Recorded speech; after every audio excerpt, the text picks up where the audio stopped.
So today I'm going to be talking about cybercrime and the evolution of ransomware.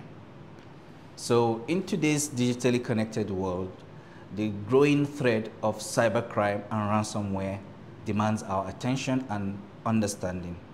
So who can be a target of cybercrime and ransomware? Basically everyone, from an individual to organizations to government establishments. No one is immune from the ills of cybercrime and ransomware.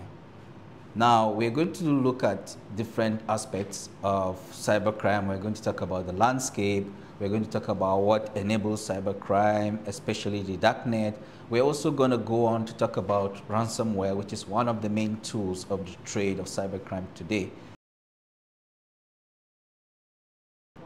Now, talking about the cybercrime landscape, cybercrime is basically the use of computer or the internet as an instrument to further illegal ends, and it will include a variety of things such as business email compromise, which is better known as phishing.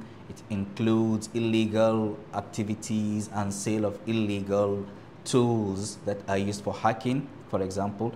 So it covers all of this, and it has been estimated that in 2023, the cost of cybercrime was around 8 trillion US dollars, which is equivalent to about $154 billion a week, or $255,000 a second. So the cost of cybercrime varies very widely, and it is also estimated that it is exponentially greater than the cost of natural disasters on average in a year. In 2022, the global cost of natural disasters was estimated to be 313 billion. So what are the main enablers of cybercrime? Cybercrime is so widespread globally today that it has been said that if it were considered as a country on its own, it will have the third largest economy after United States of America and China. Now let's talk about the main enabler for cybercrime. Basically, the main enabler for cybercrime is the dark web, also known as the darknet. This is the area of the internet that cannot be accessed from using regular browsers like your Chrome, your Safari, or your Internet Explorer. Basically, so it's not where you can go on without specialized tools or specialized browsers. And basically, the reason why it enables cybercrime is the fact that it provides anonymity. It allows for goods and services to be sold using cryptocurrency, especially the type that nowadays cannot be traced. It also allows for several markets known as darknet markets to be established. For example, we have markets like Hydra, we have markets like Kraken. Although Hydra has been taken down, it was taken down in 2022, but it was so large that it was actually making up to 2 billion turnover in profit. And even though it has been taken down, other markets are growing to take its place.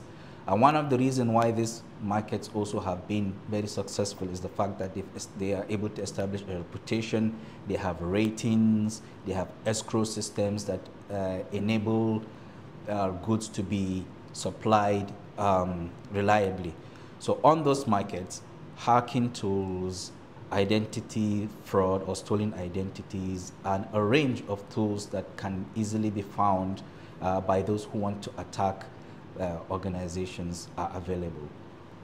Ransomware is a type of malware that encrypts files and makes the owners of those files not to be able to access them until a ransom that has been demanded is paid. Ransomware is one of the tools that can be obtained from the dark web and has become a big problem nowadays globally. A lot of organizations have reported being attacked by ransomware. Attacks on critical infrastructure have been witnessed in recent times, and also they've been attacks on government establishments all around the world. So let's look at the origins of ransomware and how ransomware have become prolific and prevalent today.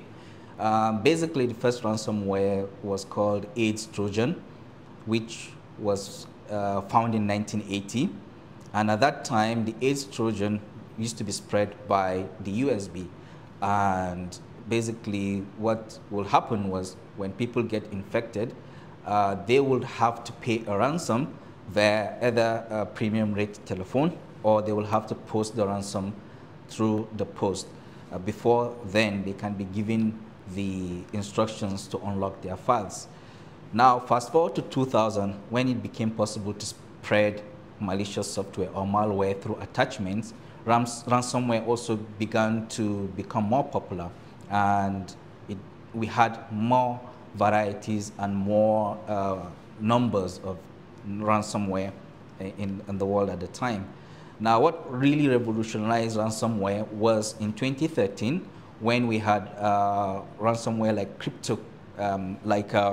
CryptoLocker that introduced encryption of files, and also were able to introduce cryptocurrency as a means to demand for the payment of ransom, thus making it kind of anonymous to be able to receive ransom without being traced. So this is how ransomware has evolved over the years. But nowadays, it's even become more sophisticated. Not only is it used to attack organizations, but the manner in which these attacks are taking place is through organized groups that offer ransomware as a service. So you do not have to have that technical expertise to be able to create and deploy a ransomware. You can simply rent one and find your targets. And once you're able to get money from that, you do have to now split the profit with the ransomware operator. So this is the ransomware as a service model, which is a new way of cyber criminals being able to gain financially from the use of ransomware. Another reason why it has become prolific today is the fact that it's become the type of malware that is kind of very difficult to remove. Basically, they are using stronger technologies to encrypt. So the approach of recovering files is no longer going to work because of the strong encryption.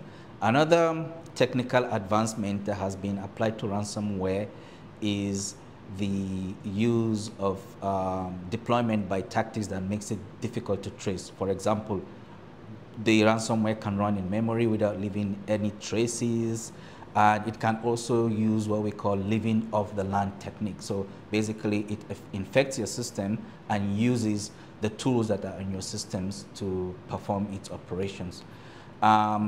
Another thing about ransomwares today, and those that operate them, is a lot of groups have emerged nowadays that kind of target specific sectors.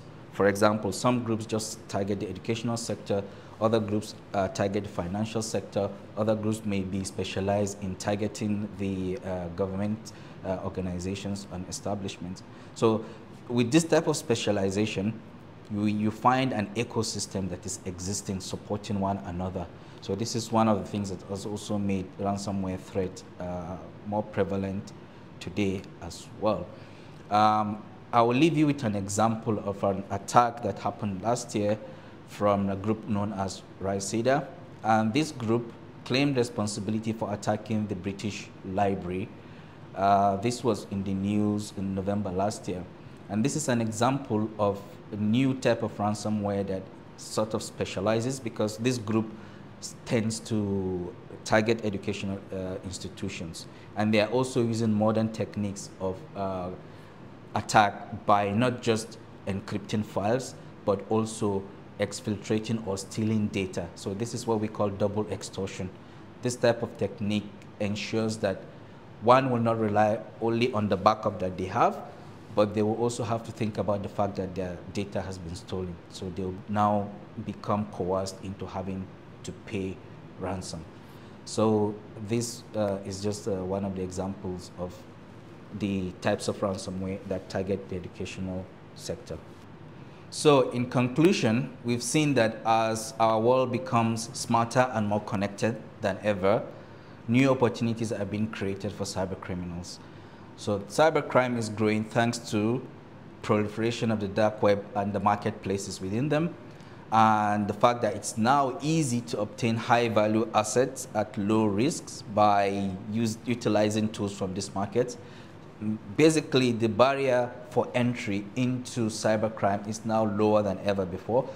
People can engage in that type of activity at low risk, and there are readily available targets from government institutions to individuals to non-profit organizations to financial institutions. The number of targets just keeps growing day by day. And lastly, we've seen that the cyber criminals will always adapt their techniques and their tools. On the technical side, they will create new business models to make sure that their activities survive. So to be able to counter this effectively, we need to have more capability in terms of cyber professionals. Organizations need to know how to maintain cyber hygiene and have cyber resilience. And so this, in a nutshell, is what is going to keep our world safer today. Thank you.